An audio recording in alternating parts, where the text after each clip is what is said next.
Hi, my name is Aiden Power, and I'm here to talk to you a little bit about whitewater safety. So, one of the foundational pieces of equipment that everyone needs on the water is a PFD. So that's a personal flotation device, or a people floating doohickey.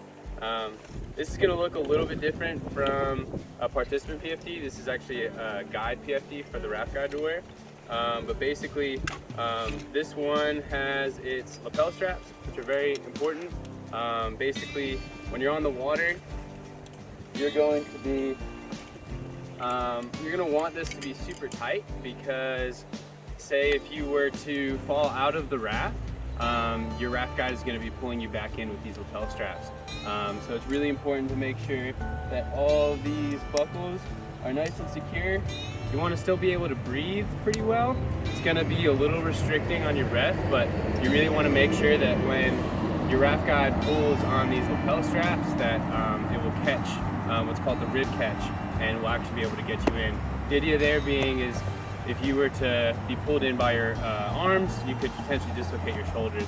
So that's basically one of the main considerations in whitewater, is having a properly fitted PFD. Another big topic in whitewater safety is making sure that if you do find yourself outside the raft, that you assume what's called the Whitewater Swimming Position. Basically what that looks like is you're not going to ever want to, number one rule in whitewater is you never want to stand up.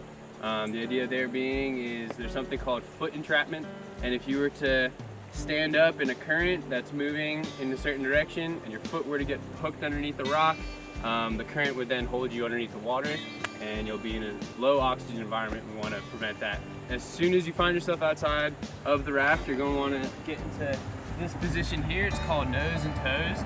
So I'm facing downstream. I've got my nose in the air and my toes in the air. The idea there being is you want to be able to kick off of any rocks and be using your arms to swim yourself away from any hazards.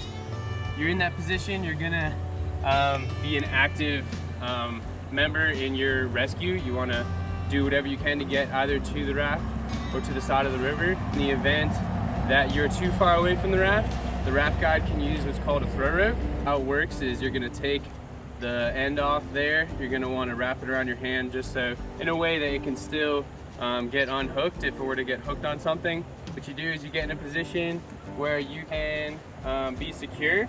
If a rock is in front of you, that's great. Sometimes you can get down and you can have somebody hold on to your PFD strap, and that can help there.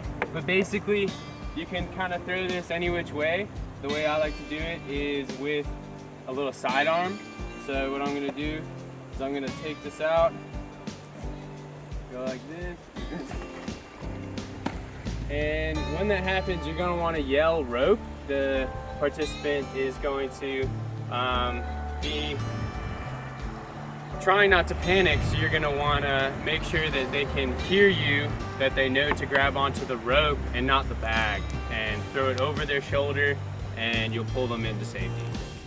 Well, thanks for watching. If you guys have any more questions about whitewater, just go ahead to americanwhitewater.org and you'll find a lot more information.